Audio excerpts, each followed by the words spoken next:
Kumusta kayong lahat dyan mga kababayan? Welcome back sa News Info PH. At eto nga mga kababayan, binatikos ni Congressman Marcoleta ang mga kapwa niya congressman mga kababayan dahil sa irregular na hakbang ng kamara ng mga kapwa niya congressman laban sa OBP mga kababayan. So halatang may personal interest ang panggigipit ng mga congressman na ito sa kamara mga kababayan dito sa OBP. At eto na nga mga kababayan, wag na nating patagalin pa, panoorin natin ang pahayag ni Congressman Marcoleta mga kababayan at ang kanyang pagsupalpal sa mga kapwa niya congressman sa kamara. Hindi ko po alam kung anong gagawin nila, pero sa tingin ko dahil may mga legal advisors naman po nila, pinakamaganda siguro ay petition should be filed in the courts of law para po malaman na natin kung tama po itong nangyayari. Sa akin palagay po kasi hindi na po tama. Yung processes and procedures so far taken by the House of Representatives are highly irregular. Naku po, hindi na tama at highly irregular mga kababayan. May motion kayong gagawin sa Congress? Meron namang hearing sa Monday. I think I will attend kahit na masama ang loob ko sapagkat ayaw ko nakikipag-away sana eh. Nakita nyo naman, nung una akong umattend doon, nagre-raise lang ako ng mga issues about procedures. Sabi ng chairman, hindi na raw ako member. As member, hindi na raw ako pwedeng mag-raise ng procedural issues. Saan ka naman nakakitang ganon? I am still, and the last time I checked, I am still an elected member of the House of Representatives. Tama, At dahil tama. nga, Pagka-against kasi mga kababayan sa kanilang misyon mga kababayan at pagkatututol ay kanilang sasabihin na hindi nakasali sa kamara. Eto si Congressman Marcoleta ay congressman yan. Paano nila nasabing hindi siya kasama doon sa mga congressman dyan sa kamara? member ako ng House of Representatives, kahit anong komite yun. Kaya sabihin nilang hindi ako member, pwede ako magsalita at mag-participate. Kung pipigilan nila ako, di pa ba nyo naiintindihan kung anong klaseng procedure, kung anong klaseng tuntunin na ang meron kami? Pang-17 taong ko na sa Congress, ngayon ko lang po nakita ang mga pangyayaring ito. Nalulungkot po ako, nagdaramdam ako, nai-stress ako kung bakit nangyari ito. Ito lamang pagdinig na ito in aid of legislation, kayo po na nasa media, alam kong nalalaman na ninyo, hindi na po in aid of legislation. Kung totoo po na isinasaalang-alang namin yung paggasta at kailangan po nating busisiin, tama naman po yun. Lahat tayo katungkulan nating maging transparent, maging accountable. Ang tanong, ang House of Representatives po ba ang gaganap sa tungkulin ng Commission on Audit? Pagka ganun, tanggalin na po natin ang COA sapagkat sila na po ang nag-o-audit. Wala po sa tungkulin May namin COA ang mag-audit. Kung sasabihin, Yung papansin nyo mga kababayan, itong kamara ay parang naging COA na, na-audit naman na ito ng COA at yun nga mga kababayan, pinipiga pa at hinahanapan ng butas itong ang OBP mga kababayan. sabihin nila, hindi kami nag-audit. Ang ginagawa namin is investigation in aid of legislation. Okay, kung yun ang ating objective, bakit isa lang inimbestigan natin? Ilang opisina ba ang merong confidential fund sa palagay nyo? May idea ba kayo? NGAs na lang, National Government Agencies. Ilan ba karami ang National Government Agencies? Palagay mo na lang 500. Okay? At yung kalahati nun, binigyan ng confidential fund. Di 250 yun. LGUs, sila ng LGUs. Yun mga kababayan, confidential funds, halos lahat ng mga ahensya ng gobyerno may confidential funds mga kababayan. The mayors and gobernador, palagay mo lang 1,000, kalahati nun 500. O di 750 na yun. What about the GOCCs? Government-owned and controlled corporations, mga 300 yan. Kalahati na lang, 150. O palagay mo lang 1,000 na lang ang nabigyan na ahensya ng gobyerno. Bakit? Bakit Office of the Vice President lang? Yun ang katanungan mga kababayan, Bakit Office of the Vice President lang ang pinipiga ngayon? Halos naman pala lahat ng mga ahensya ng gobyerno ay may confidential funds. Wala pong nagtataka sa atin kung bakit ang pinipilit na isolate lang, ang pinipilit na gisain lang, Office of the Vice President. Totoo yan, mga kababayan, no? Ina-isolate. Inisa lang, sininggle out lang ang Office of the Vice President sa paggisa at pagpiga ng confidential funds. Ngayon mga kababayan, isiniwalat na ni Congressman Marcoleta na halos pala lahat ng ahensya ng gobyerno ay may confidential funds. At saka yung Halatang panggigipit ito mga kababayan at may agenda ito kung bakit ginagawa ito sa Vice Presidente. Pamumulitik ka talaga ang nangyayari ngayon mga kababayan, no? DepEd na kung saan ay naglingkod siya bilang secretary. Paano po yung iba? In aid of legislation po ba ito? O in aid of persecution? Kaya nyo na pong Ako po, aid of legislation or aid of persecution mga kababayan. Ngayon sabi ni Vice President Sara Duterte ay persecution na ang nangyayari at parang hakbang para sa impeachment mga kababayan. conclude ang linaw po nito Napakalinaw. Hindi na po tayo dapat gumamit ng calculator Wala na pong computer na. Hindi nyo pa kayang i-memorize ito. Why are we isolating the Office of the Vice President? Kung confidential fund. Ano po ba yung Commission on Audit? Ito po ay independent constitutional body. Bakit kami po ang gumagawa? Tanungin po natin. Sa Lunes po, ako po ay mag-a-attend ng hearing po. Ipagpapatuloy po Ako yata po, aabangan talaga ito ng pagdinig maraming tungkol kababayan sa bagay natin. na ito. Pipilitin kong pumunta ron. Sana po'y walang mga away. Sana po'y maging sensible. Sana po ipakita nila the better arguments. Wala na po sanang agawan ng hopya para tayong lahat po ay masaya. Para lahat makinabang po ang taong bayan. Ibig ko sabihin, sensible questioning, sensible arguments. Wala na po kasi yung quality of debates Wala na po Noon po yung unang Wala pasok na yung ko sa quality of Congress, debates. napakamaingat namin kasi pag-address sa bawat isa sa amin. The Honorable Gentleman from Bohol, mga ganun kami. The Distinguished Congresswoman from Leyte. Ngayon po hindi. Duduruin ka pa Sabi pa ng isa. Sasamahan pa yung panlalaki ng mata Are you rebuking this committee? Nakakita po kayo ng ganun? Nakakita na po kayo ng ganun? Ngayon ko lang po nakita, ewan ko po sa inyo, sa dami po ninyo, kung hindi po nyo nakikita ang nangyayari. Hindi po namin trabaho ang mag-audit. Yun pong audit observation memo o kaya notice of disallowance. Hindi trabaho ng congressman ang mag-audit dahil trabaho yan ng COA mga kababayan.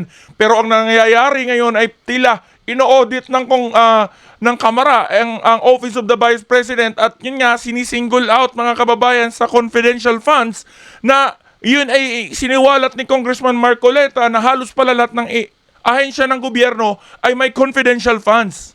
By their very nature, ito po'y confidential.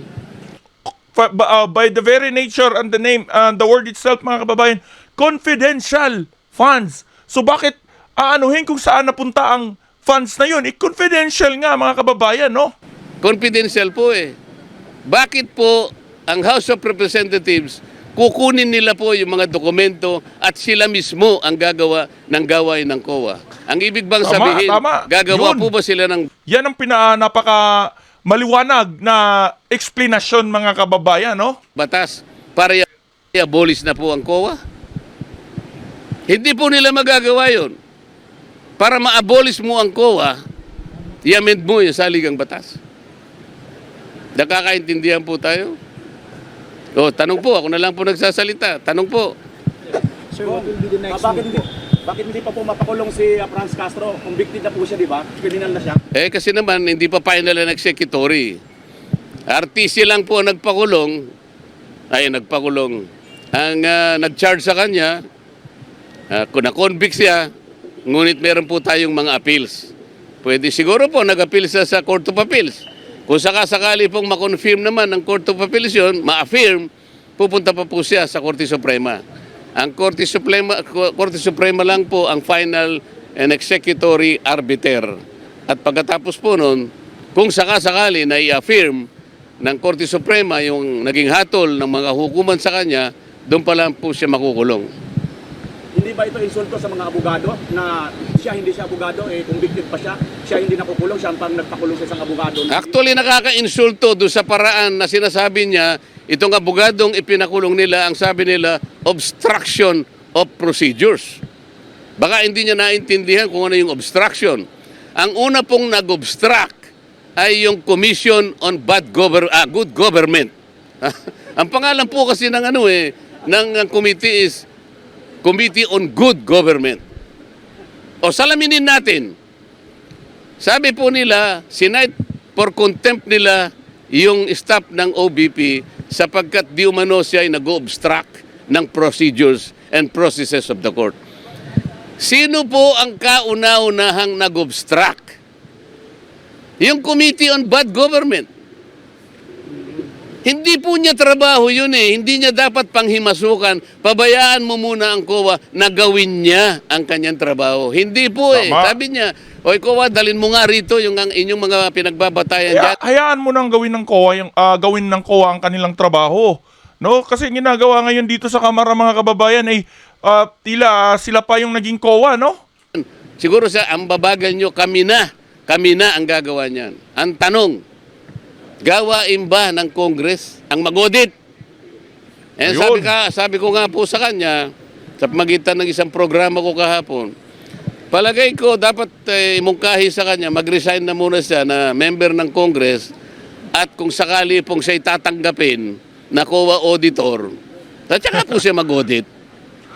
Mag-apply na lang dun sa COA as auditor. Yun po, tatanggapin ko yun kung sakasakali na siya po ay i-hire ng COA at nakita nila na pinakamagaling mag-audit, okay na po sa akin yun. Pero wag ka muna maging congresswoman. Mag-auditor ka na lang muna para po yung gawain natin nasa mandato. Yun lang po yung gusto kong ipaliwanag sa inyong lahat. Sir, questions? Doon sa pagbisita ni VP Sara, meron po ba kayo nakita na paglabag? Doon sa Saan pagbisita? pagbisita ni VP Sara kay President doon sa house mo, yung pag-stay niya doon sa opisina ng kanyang kapatid. Wala akong makitang paglabag doon sapagkat kung kami nga pwedeng matulog sa opisina namin eh. Ako pwede ko matulog sa opisina ko kung sakaling alanganin na may pagkakataon kasing hindi na ako makauwi dahil masyadong sigido na yung panahon. Doon na lang muna ako sa aking opisina. Ngayon kung halimbawa binisita ng pangalawang pangulo ang kanyang staff na nakakulong, alam mo ugaling Pilipino yun eh. Staff niya yun eh. Kung ako parang sumakit na yung loob ko sa nangyari sapagkat itong abogado sinasabi niya lang, nakita ko kasi yung ibang bahagi ng proceeding. Parang ang pinagtuunan nila ng pansin, yung pagsulat niya sa COA na sinasabi niya, dapat kayong magpakadalos-dalos, wag muna ninyo silang bigyan ng dokumento sapagkat hindi pa conclusive yung audit observation memo. Totoo naman yun eh. Hindi po conclusive yun. Appealable, hindi final yun. Contestable po lahat yun. Ngayon, ginagawa lang ang tungkulin niya bilang isang abogada. Yun ang pagkakaintindi niya. Maski ako gagawin ko yun eh. Bakit niyo bibigyan sila ng dokumento para sila ang umako sa gagawin namin, ginagawa pa lang namin ang tungkulin namin eh. Halimbawa po sa isang nagluluto. Nagluluto pa lang po ako eh. May nakialam na po, sabi niya gano'n, bigay mo nga sa akin yung sandok na yan. Teka muna po paano? Bigay mo nga sa akin yung ganito. Hindi po kami ang tagaluto rito ba't po kayo nakikialam eh? Kami po ang nasa kusina, kami po ang tagaluto rito. Bakit po kayo nakikialam? Yo. Ngayon, Napakaganda ng paliwanag ni Congressman Marcoleta. Ito magaling talaga to na congressman mga kababayan, no. Paliwanag niya mga kababayan, no. Hindi pa nga tapos ang COA at hindi naman trabaho ito ng Kamara ay parang inaagawan sila ng trabaho, no, mga kababayan. Grabe itong pangingialam ng Kamara mga kababayan na masyado ng halata na panggigipit, no, hakbang. Ayon nga sa kay Vice President Sara Duterte ay hakbang para ma-impeach o hanapan ng kamalian at panggigipit, no, paninira ng pangalan ng mga Duterte, mga kababayan. So pamumulitika talaga itong ginagawa ngayon dahil nga sa makikita natin, mga kababayan, ng Office of the Vice President ang niratrat ng issue ngayon, mga kababayan, no, patungkol dyan sa confidential funds budget.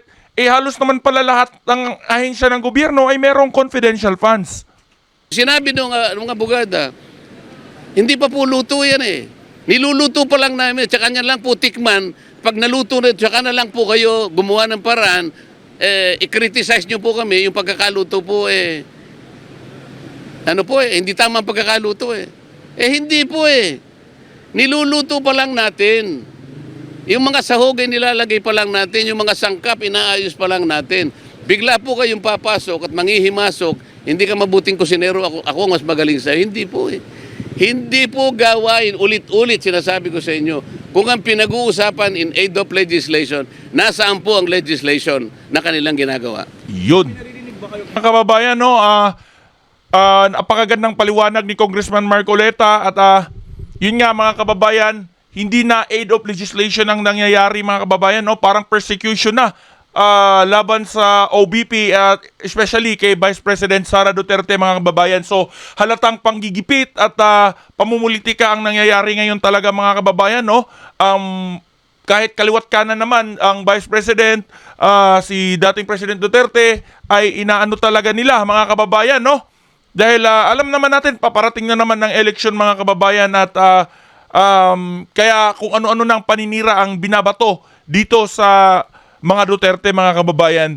At yun, mga kababayan, no, maraming salamat sa suporta sa News Info PH. At sa mga bago pa lang, huwag mo kalimutan i-share ang video na ito at mag-subscribe.